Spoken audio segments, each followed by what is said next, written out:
Et bien salut à tous et à toutes, et aujourd'hui on se retrouve pour un nouveau tutoriel. Je vais vous montrer comment télécharger l'ISO de Windows 7, 8 et 10 ainsi que les logiciels Microsoft Office gratuitement et très facilement. On se retrouve juste après cette petite intro.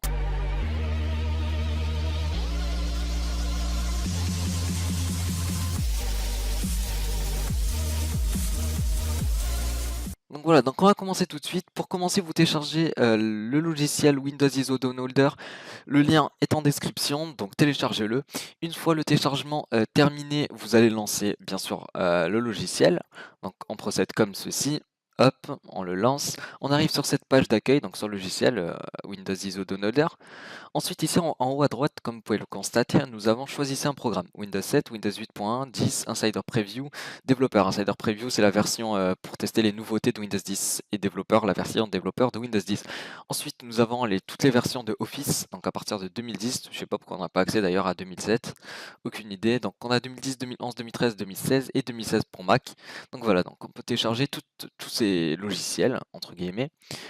Donc voilà, ici vous pouvez mettre la langue, donc ici en question français. Donc moi je vais télécharger Windows 7, donc on va se mettre sur Windows 7, vous sélectionnez votre programme, donc c'est pareil pour tous les autres, hein.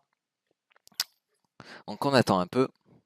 Ensuite ici on vous demande de sélectionner l'édition, donc là en question donc on a Windows 7 SP1 et Windows 7 SP1 OEM.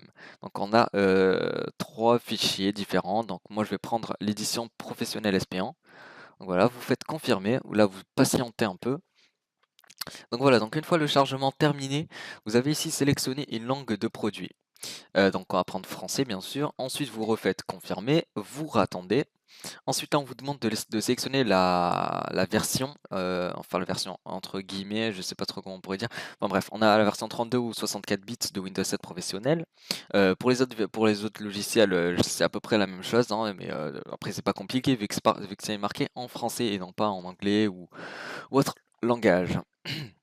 Donc moi je vais choisir la version 64 bits, vu que j'ai un ordinateur 64 bits. Donc ici vous avez le choix entre ouvrir et enregistrer. Donc bien sûr vous l'enregistrez, vous choisissez là où vous voulez l'enregistrer. Je prends mon bureau, là vous pouvez renommer le fichier si ça vous tente. Ensuite vous faites enregistrer et le téléchargement se lance. Donc voilà, donc on va attendre donc ensuite vous attendez la fin et vous pouvez lancer votre logiciel ou installer votre ISO.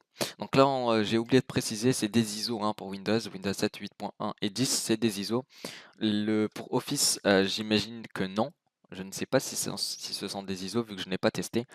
Ça sera à vous de me le dire, n'hésitez pas à me dire ça en commentaire. Donc voilà, donc c'est la fin de ce tuto, donc rien de compliqué, un logiciel vraiment pratique. J'ai oublié de préciser, chose très importante, les fichiers que vous téléchargez, ce sont les fichiers officiels qui viennent directement des serveurs de Microsoft. Comme vous pouvez voir ici, softwaredownload.microsoft.com. En fait, en gros, je vous explique à quoi sert ce logiciel. Si vous allez sur le site Microsoft, vous pouvez faire exactement la même chose pour télécharger les ISO et Office et tout ça, sauf qu'on vous demandera une clé d'activation pour le logiciel en question. Imaginons vous téléchargez Windows 8, on vous demande une clé d'activation valide pour télécharger Windows 8, comme quoi vous l'avertez quoi. Et là, en fait, ce logiciel contourne ça et va lui-même, va contourner le problème de la clé d'activation et va lui-même mettre une clé d'activation et du coup, ce qui fait que vous avez rien, vous n'avez aucune clé d'activation à mettre et le téléchargement se lance par la suite. Voilà. Donc c'était un peu l'explication du logiciel. Donc voilà. Donc j'espère que ce tuto vous a plu. N'hésitez pas comme d'habitude à le mettre un pouce bleu si ça vous a plu, si ça a marché pour vous, etc. Si vous avez des questions, des problèmes, n'hésitez pas à m'en faire part sur les réseaux sociaux ou dans les commentaires, Facebook, Twitter, Snapchat, Instagram. Lien en description et en outro des vidéos. Ensuite, pour les commentaires, n'hésitez pas, je réponds à tout le monde. Et voilà, donc abonnez-vous si ce n'est pas déjà fait. Sur ce, je vous souhaite une bonne journée et une bonne soirée comme d'habitude. Et à très vite pour une nouvelle vidéo.